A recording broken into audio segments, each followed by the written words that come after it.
portfolio anyway, and certainly was not engaged, with the exception of ICICI, in actually engaged in financing the housing bubble in the US. So when the bubble collapsed, you had the entire financial sector all over the world facing a crisis. But the Indian financial sector was untouched because of the fact, as I said, that it was state-owned and it did not participate in those kinds of bubbles.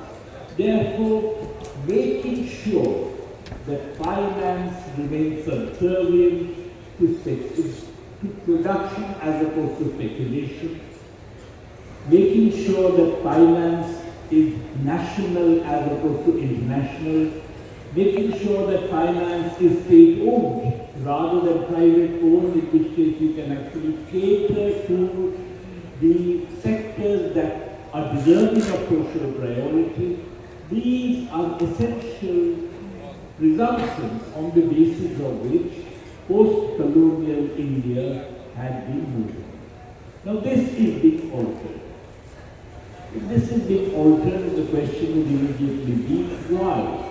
A number of arguments are being put forward by official spokesmen, by official journalists to say why opening up the financial sector to private players and to foreign players is a good idea. One argument, for instance, says that look, until now, the absence of good financial assets that people can hold implies that they hold their savings in the form of gold, in the form of real estate and so on, that essentially there is a limited number of worthwhile assets available to the public, and if you open up the financial sector, then there would be many more reliable assets made available to the public, and the public therefore would hold these assets and thereby make finance available for productive investment, for ushering in high growth rates.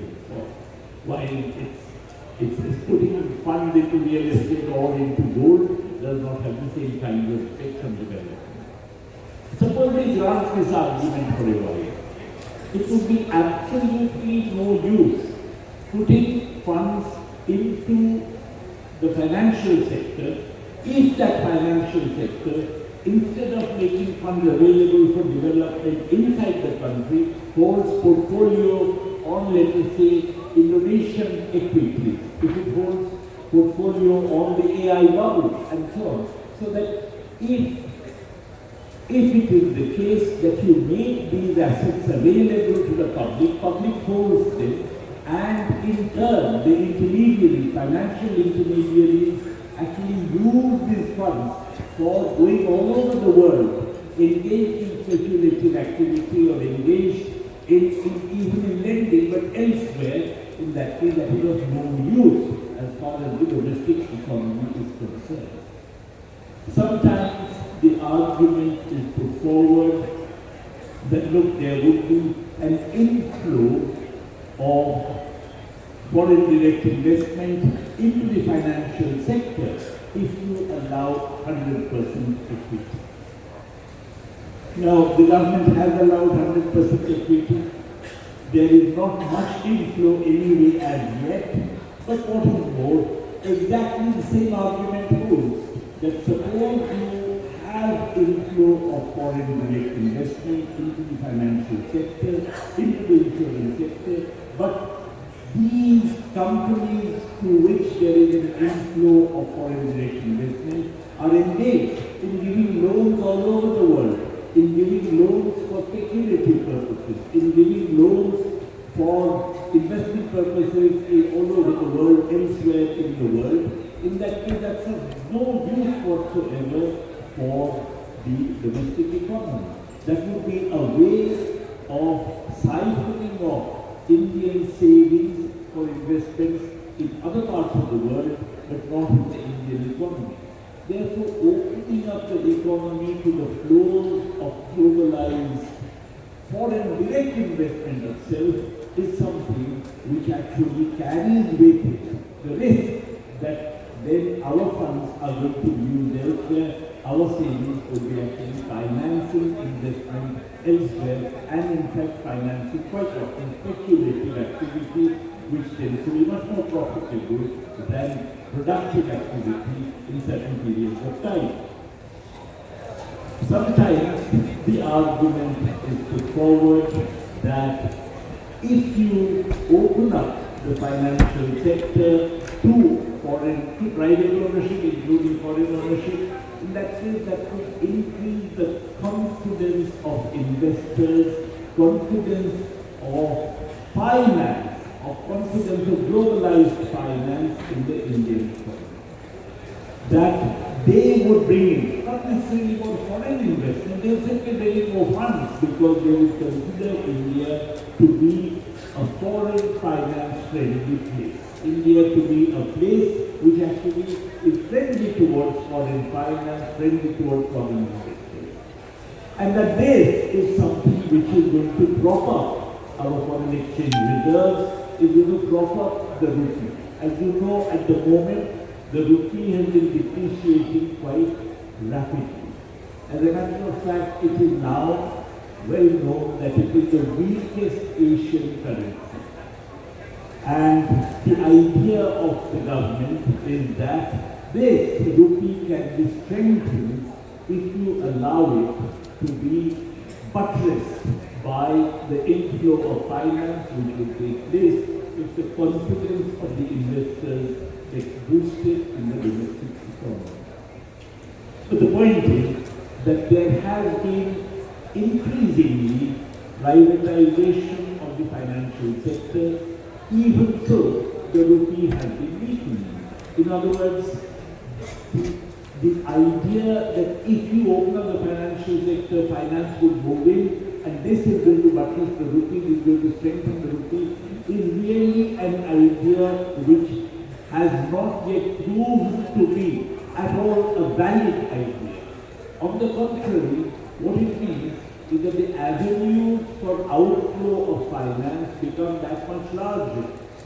This is exactly what happened in the former socialist countries of Europe, that they opened up their economy thinking that, okay, now if we open up our economy, we're going to have inflows of finance, but every opening up really gave rise to a greater amount of outflow of finance because of which further opening up.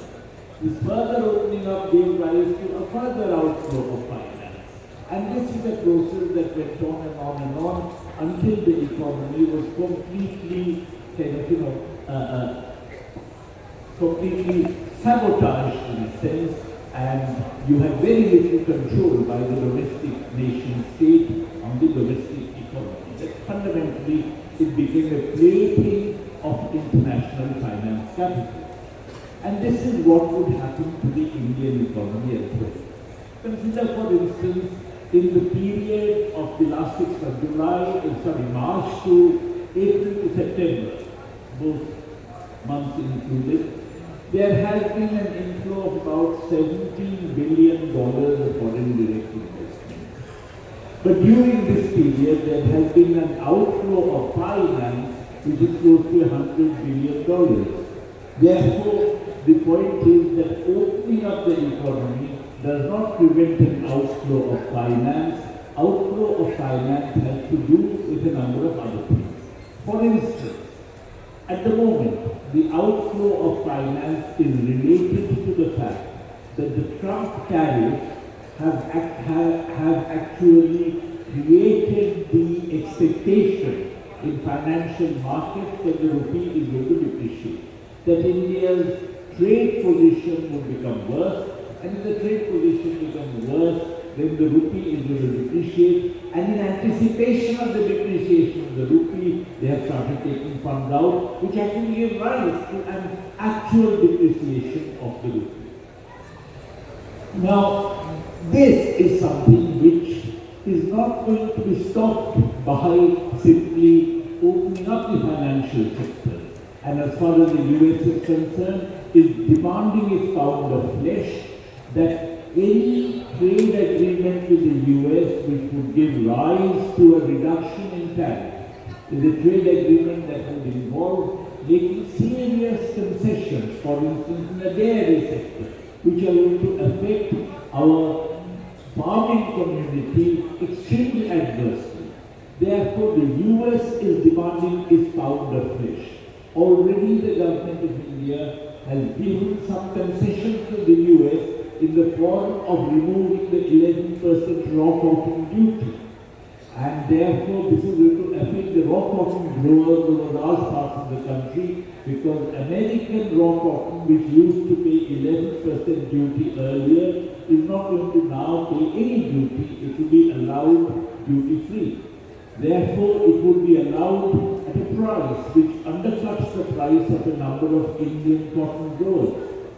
Indian cotton growers have been among the farmers who have been most subject to the incidence of suicides. You know, over the last 30 years, about more than 300,000 farmers have committed suicide, and a very large number of them are cash crop growers, and a very large number of them among them are actually cotton growers. And therefore, the most vulnerable segments of the farming community are segments whose interests are going to be sacrificed, and the US demands that the interests be sacrificed, and we have already succumbed to US pressure as far as raw cotton is concerned. If in addition the US demand that dairy products also be allowed duty-free so that they can underprice our dairy producers, in that case the distress of the peasantry will become even greater. And if the distress of the peasantry becomes greater, in that case this is something which would not even stop the slide of the rupee, but it is something which is going to give rise to very substantial further kind of number of suicides and so on. You know, this shows what is happening in the Indian economy, shows the workings of the neoliberal capitalism. Let me try and spend some time explaining it. That basically the livelihoods of the working people in the country, the workers, the farmers, the peasants, the petty producers, these livelihoods are dependent upon the whims and caprices of a bunch of international speculators. That the speculators believe the rupee is going to fall, therefore they take money out in anticipation of this fall, and when they take the money out, rupee actually falls, and when the rupee actually falls, our imported goods like oil and so on become more expensive. When they become more expensive, then this great more expensiveness is one which gives rise to an acceleration of inflation. The government, in order to prevent this acceleration of inflation, then deflates the economy. It introduces austerity measures because of which unemployment increases, and it imposes controls on prices because of which the farmers' profit margins decline. So the real living conditions of millions of working people, whether they are employed or unemployed, whether they get a high price or a low price, are determined by the whims and caprices of a bunch of speculators. And this is the essence of neoliberal capitalism. Of course, if you have control of your domestic economy, if you have control of the domestic financial sector, if you prevent capital outflows from the country, then this control would go. But on the other hand, if the more you open up, the more you make the economy subject to this kind of an ailment where the whims and caprices of a bunch of international speculators determine the livelihood of large numbers of people in the country. There is, beyond all this, which is to do with neoliberal capitalism, there is a further point which I'd like to draw to your attention, and that is the following. When I was a child, roughly when All India Insurance Employees Association was started, the rupee was 5 rupees to a dollar. Today it is 92 rupees to a dollar. And I can give it in writing that in another 50 years it will be 150 rupees to a dollar. Why is it that the rupee keeps falling relative to the dollar? This is something which goes beyond neoliberal capitalism. This is because of the fact that the wealth holders in third world countries like ours view the dollar or dollar-denominated assets as being relatively safe compared to rupee and rupee-denominated assets. So whenever they get an opportunity, they would like to shift their wealth from rupee-denominated assets to dollar-denominated assets.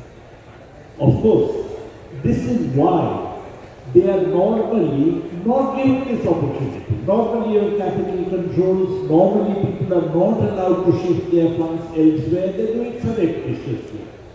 But the point is that if you give them a chance, in that case, the surreptitious outflow would be greatly magnified by the actual outflow.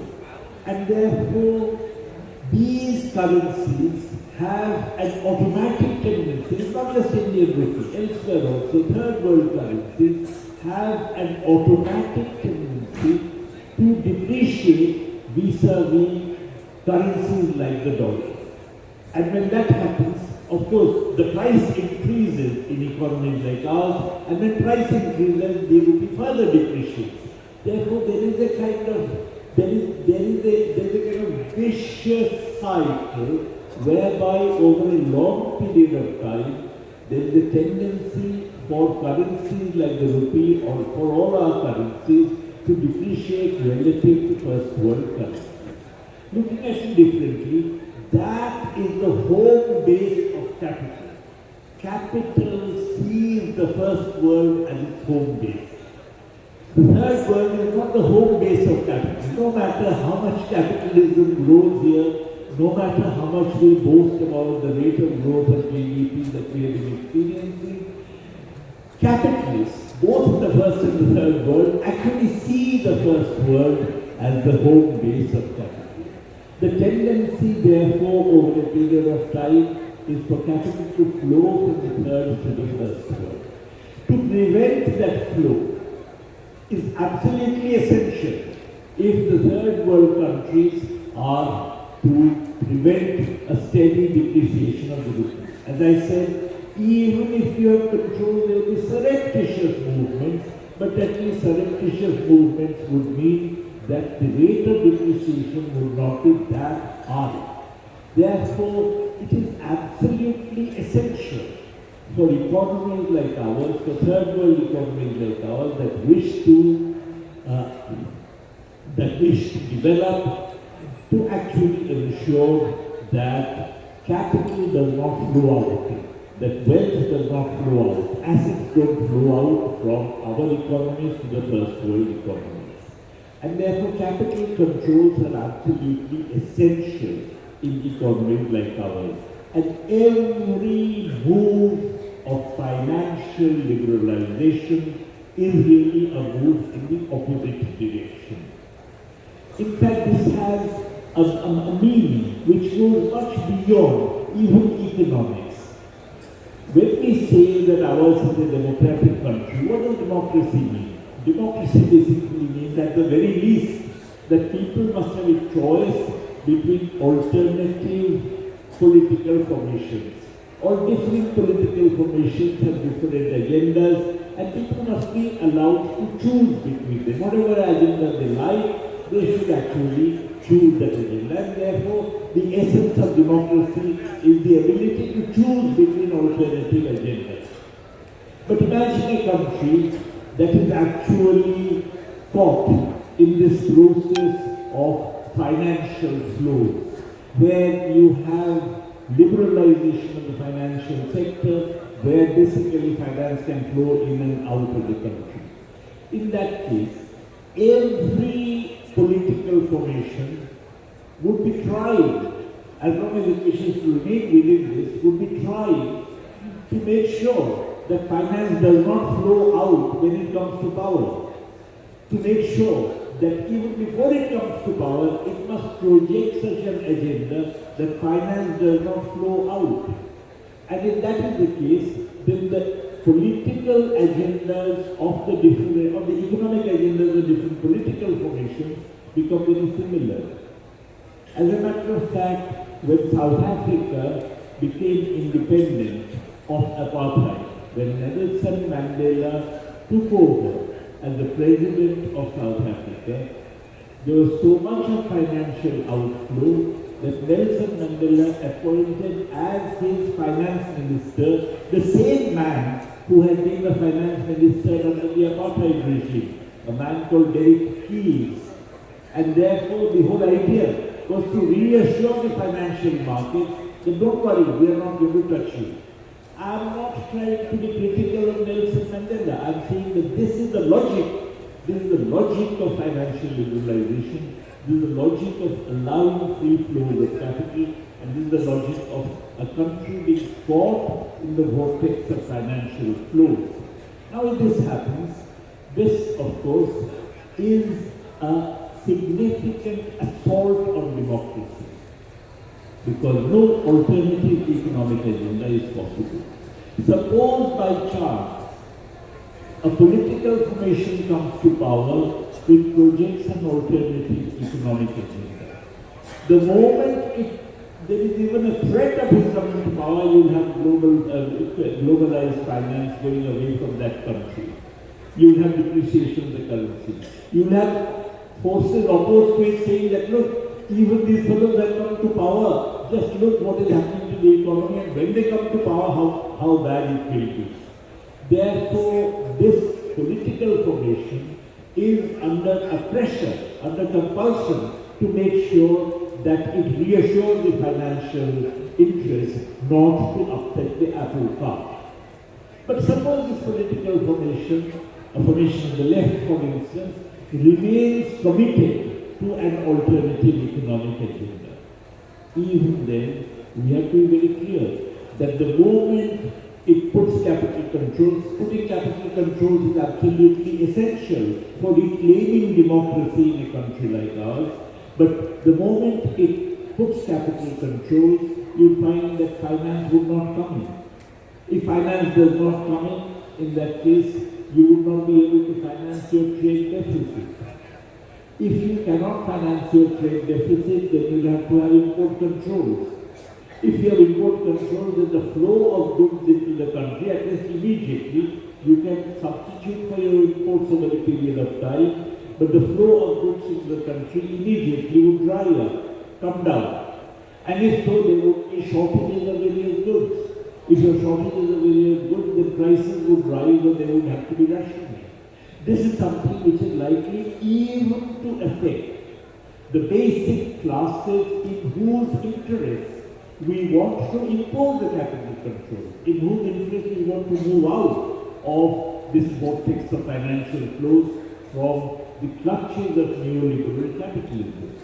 Therefore, the very basic classes in whose interest we are doing all this might actually get disillusioned with it, might lose heart. Therefore, the struggle for moving out of neoliberal capitalism is a prolonged struggle. It's a difficult struggle.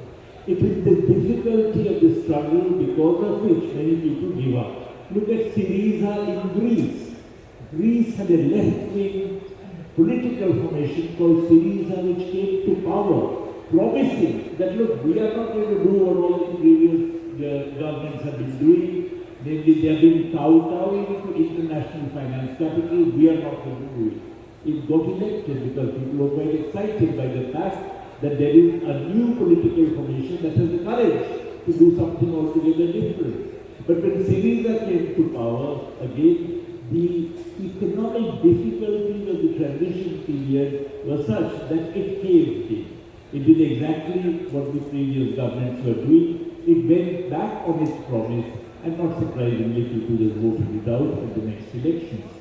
So, it becomes very important for political formation on the left, for trade unions on the left, for associations like the All India Insurance Employees Association and so on, to explain to the working people exactly what the situation is, to explain to the working people the difficulties they may encounter in liberating themselves from the clutches of neoliberal capitalism. This is not a question of a quick fix. It is a question of a prolonged and protracted struggle in which people have to remain steadfast and consistent. But this struggle is absolutely essential if we are going to remain a democratic country. I'm not even talking at the moment about the threat of neo-fascism, which has engulfed the country in order to keep neoliberalism going. But I'm saying that even if there was no threat of neo-fascism, even so there would be a difficulty in getting out of the clutches of neoliberalism itself. So it becomes very important to actually explain to the people the exact situation, to explain to the people the difficulties, not necessarily to promise them the moon, but actually to explain to them that change, overcoming capitalism, revolution is not a dinner party, that it is in fact a difficult business that they have to embark on if they wish to be free. Thank you very much.